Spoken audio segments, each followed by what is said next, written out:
Olá, pessoal, tudo bem? Aqui é a professora Andréia Santos, de Literatura. Hoje a nossa aula vai falar sobre a aula 4 no nosso livro de literatura, página 84, tá bom? Então, na página 84, nós vamos falar sobre a primeira geração do romantismo no Brasil. Sim, bom, sabemos que quando falamos em romantismo, né, nós temos três gerações, né? O romantismo ele apresenta três gerações e a primeira geração pertence à aula 4. As outras gerações, a segunda e a terceira, nós veremos nas próximas aulas, tá bom? Primeiro vamos focar na primeira geração do romantismo que aconteceu aqui no Brasil. E para falarmos sobre o romantismo no Brasil, nós sabemos que vamos ter que separar em três partes essa aula. Vamos falar primeiro do contexto histórico, ou seja, o que está acontecendo no Brasil, no mundo nesse momento, né? Em que a primeira geração estava acontecendo no nosso Brasil.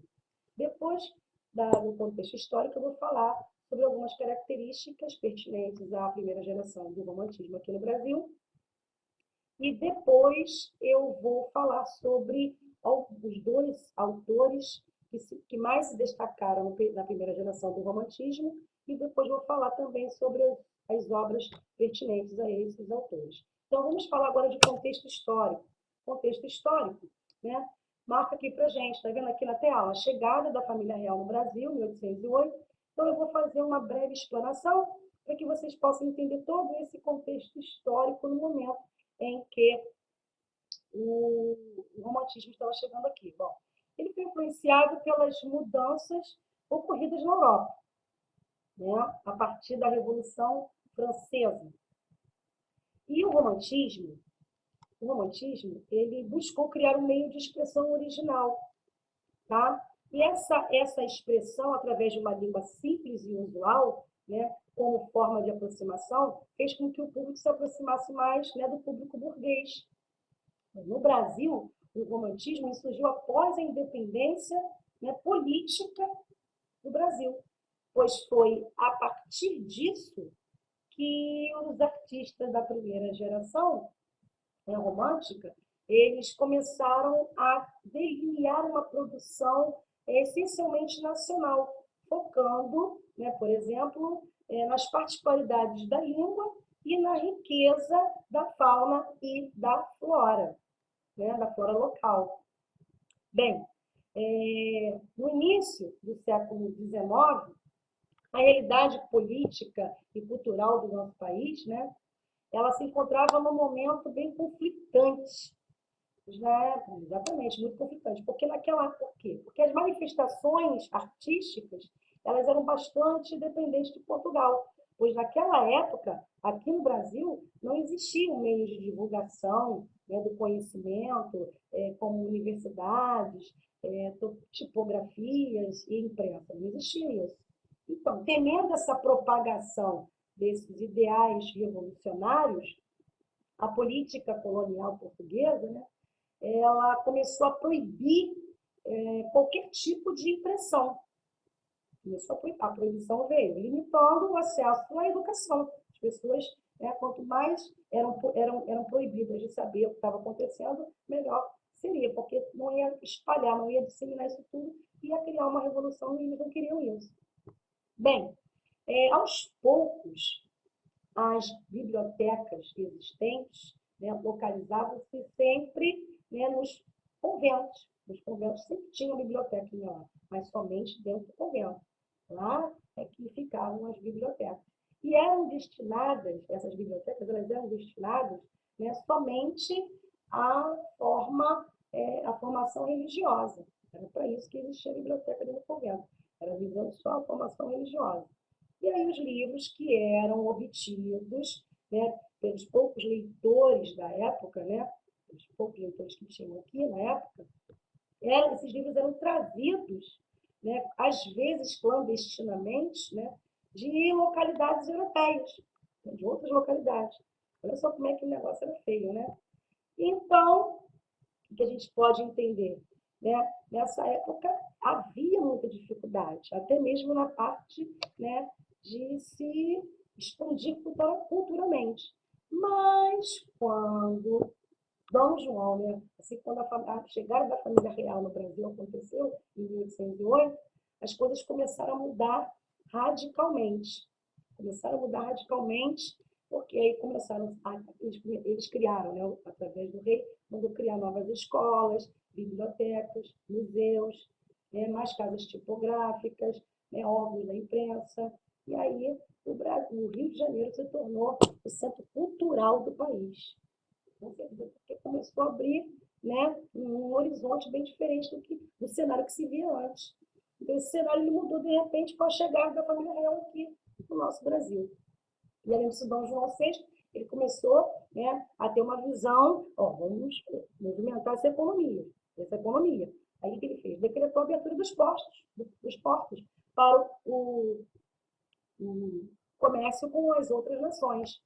E essa abertura possibilitou a entrada de novas tendências no Brasil. Aí começou a movimentar a economia, o negócio começou a fluir, e aí, né, o Rio de Janeiro foi crescendo, e a tal ponto que se tornou esse centro cultural, né, da época. Né? O Rio de Janeiro se tornou o centro cultural do Brasil. Isso graças à chegada da família real. Né? Mas esse contexto histórico todo gira em torno, né, da chegada da família real e também da independência do Brasil em 1822. Ok? Bem, agora eu vou falar das características, né, as características do romantismo, da primeira geração romantista. Né? Bom, a primeira característica que nós vamos ver aqui é a exaltação da natureza e da liberdade. Ou seja, os escritores, né, que participaram da primeira geração do romantismo, eles tinham essa visão, né? Eles tinham essa visão de querer cultuar a imagem do índio e da natureza. Então, essa poesia indianista ela surgiu justamente por amor à pátria. Esses poetas eles cultivavam de tal maneira, né, exageradamente falando, né, do amor à pátria. Né? E aí, quando se falava em pátria, eles sempre exaltavam a natureza. Porque quando os portugueses aqui chegaram, eles encontraram quem? Os índios. Então, o que acontece? O índio passou a ser, para esses poetas românticos, né, uma figura representativa da nossa nacionalidade. Por isso, o nacionalismo, aqui está, né? O nacionalismo ufanista. O que é ufanista? É aquele exagero de amor à pátria, né? Então, esse nacionalismo exagerado, né, havia dentro desses poetas românticos. Eles queriam expressar isso em suas obras literárias. Era um romantismo voltado mesmo para a figura do índio. Portanto, que a poesia dessa época era uma poesia indianista, que depois eu vou mostrar para vocês, né, obras, né, poesias ligadas à figura do índio, como é o caso de Juca Pirama, de Gonçalves Dias. Então, esse panorama, essas características, né, que envolvem a exaltação da natureza e da liberdade. Sabe o que é da liberdade? Porque ele queria expressar, né, esse sentimento de amor à pátria. Todos os poetas que participaram, né, dessa primeira geração tinham essa necessidade de expressar o amor à pátria. Bem, além disso, nós temos a religiosidade. A religiosidade era baseada na crença em Deus, na fé cristã. E eles se apoiavam, né, nessa fé para poder ultrapassar esse sentimento que eles tinham, né, de tristeza, de evasão. Então, eles se apoiavam em cima da religião para ultrapassar as barreiras, como se fosse uma válvula de escape para esses poetas românticos. Né? Porque quando se fala em romantismo, né, se fala nessa primeira geração, se fala não somente de mas também tem um sentimento nacionalista. Então, muitos poetas ficavam longe, né, do seu país de origem, que é o Brasil, no caso, então eles se sentiam tristes e sentiam aquele vazio, aquela saudade. A gente vai falar também do Gonçalves Dias sobre isso. Ele sentia saudade, quando se isolava, quando saía do país para ter que estudar no exterior, na Europa, por exemplo, eles sentiam saudade da nossa terra. Né? Bem, figura do índio, ou indianismo, que eu acabei de falar, né? As poesias eram focadas na figura do índio, por isso a poesia indiana, indianista, né? O índio era a figura central, sabe por quê? Porque o índio, a figura do índio passava o quê? Passava uma imagem de coragem, de bravura, né? De generosidade. Então, eles se apoiavam porque a figura do índio ia passar, né, uma impressão para quem lesse, né, de ato de bravura. Então, era como se fosse, ele se apoiasse também na figura do índio.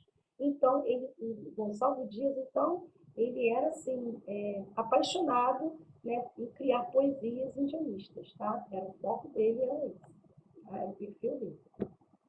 Sentimentalismo, né, em relação à pátria, à nação, né, aquele exagero, por isso ufanista, né, aquele exagero de querer, né, demonstrar o amor, o sentimento à pátria.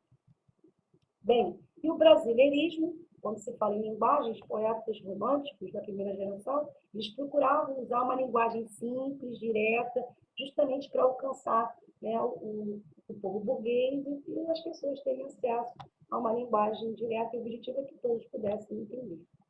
Tá bom? Bem, agora eu vou falar dos autores.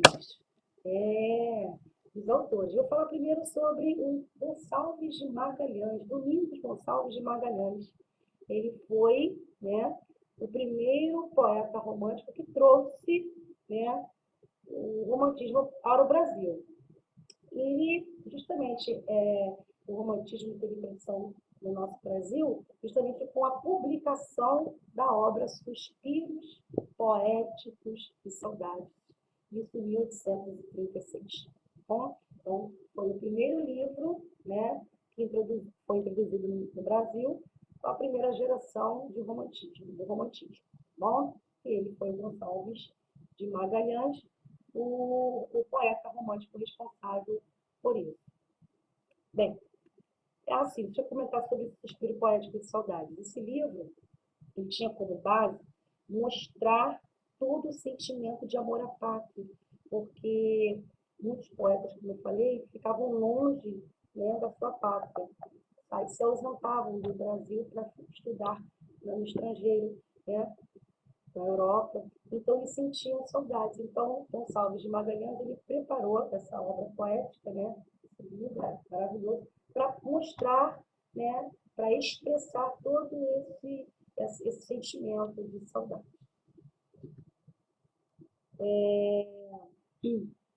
Juca Pirama, vamos falar agora de Gonçalves Dias. Sim, Gonçalves Dias, ele foi um poeta, né, que, além do Gonçalves de Magalhães, ele introduziu o romantismo no nosso Brasil. Ele foi um dos poetas também muito importantes, depois de Gonçalves de Magalhães. E Gonçalves de Magalhães trouxe o movimento, né, do romantismo para o Brasil, mas foi Gonçalves Dias que mais se destacou dentro desse cenário, né, dentro da primeira geração de romantismo, tá? E aí, Gonçalves Dias, ele, como eu já falei, o perfil dele era escrever poemas indianistas. E um desses poemas se chama Juca Pirama, tá? E aí eu tirei um trechinho desse poema, é o trecho 4 desse poema, porque o poema é muito grande. Eu tirei um trecho 4 para mostrar para vocês. Que diz assim: meu canto de morte, guerreiros ouvi, sou filho das selvas, nas selvas cresci.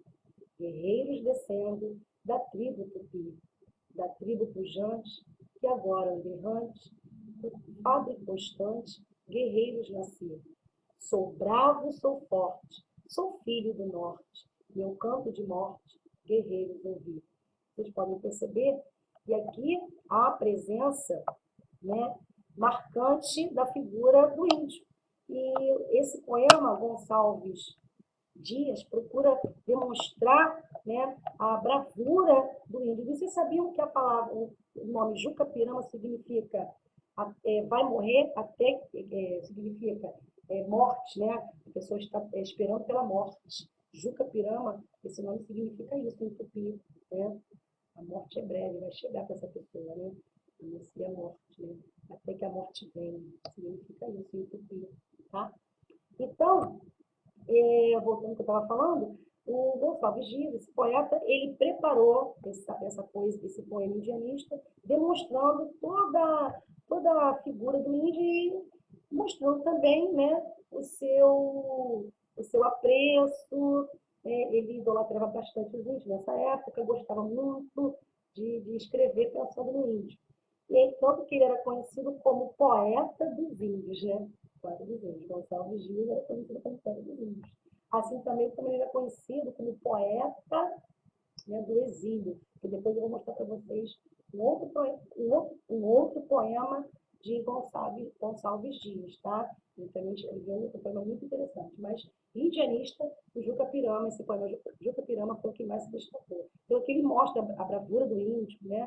Que o índio é forte e tal, ele exalta a figura do índio dentro deste poema. Bom, aqui a canção do exílio, né, que eu vou falar para vocês. Essa canção do exílio, eu adoro esse poema, tá? De Gonçalves Dias também, que nós vamos ler agora. Quando Gonçalves Dias estava em Coimbra, no curso de Direito, ele se ausentou do Brasil, então ele sentiu muita saudade, né, do nosso país. E o que ele fez? Ele escreveu a canção do exílio. Linda, né?